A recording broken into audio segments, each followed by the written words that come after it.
A few years ago, a film called Horrible Bosses captured the public's imagination with its depiction of cruel and nasty employers.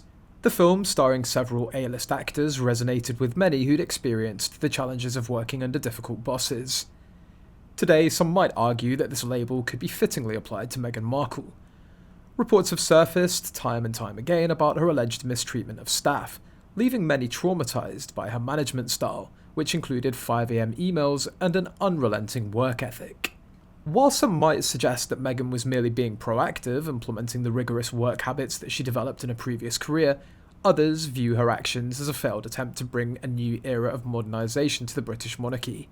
Meghan reportedly sought to modernise the centuries-old institution, even going as far as to propose detailed plans to the late Queen Elizabeth II on how to monetise the monarchy. One can only wonder how well these ideas were received by the Queen, given the institution's deep-rooted traditions. The latest revelations come from former employees who worked with Meghan during her brief stint at Spotify, where she and Prince Harry were labelled grifters by some. These former staff members have shed light on Meghan's approach to leadership, painting a picture that contrasts sharply with the public image. One former female employee who wishes to remain anonymous recounted her experience working under Meghan.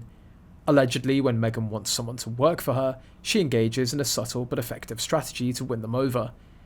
It starts with seemingly friendly gestures, emails with book recommendations, casual mentions of shoes spotted in a magazine, and other small tidbits that create a sense of camaraderie.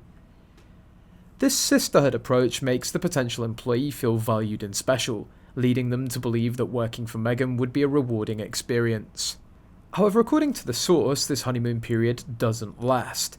Once the individual's fully integrated into Meghan's world, they're treated like the golden girl, with their ideas and contributions seemingly valued. But soon cracks begin to appear, access to Meghan becomes restricted, and what was once an open-door policy turns into a tightly controlled environment. Suddenly, one can no longer walk into a room with an idea. Instead, they must wait their turn, be announced, and even then, they might be met with silence. This account of Meghan's leadership style raises questions about the sincerity of a public persona. When she speaks on stage about love, kindness, and humility, some who've worked with her might find those words hard to reconcile with their experiences. According to this well-placed source, Meghan lacks the very qualities she advocates for on a professional level, especially when it comes to dealing with staff. While these allegations remain unverified and are based on one person's experience, they contribute to the growing narrative of Meghan as a difficult boss. Whether these stories are entirely accurate or not, they certainly add another layer of complexity to the public's perception of the former Duchess of Sussex. As Meghan continues to navigate her life outside the royal family, these stories serve as a reminder that public figures are often subject to intense scrutiny. Whether fair or not, the tales of horrible bosses like Meghan Markle will continue to captivate and intrigue those who follow her every move.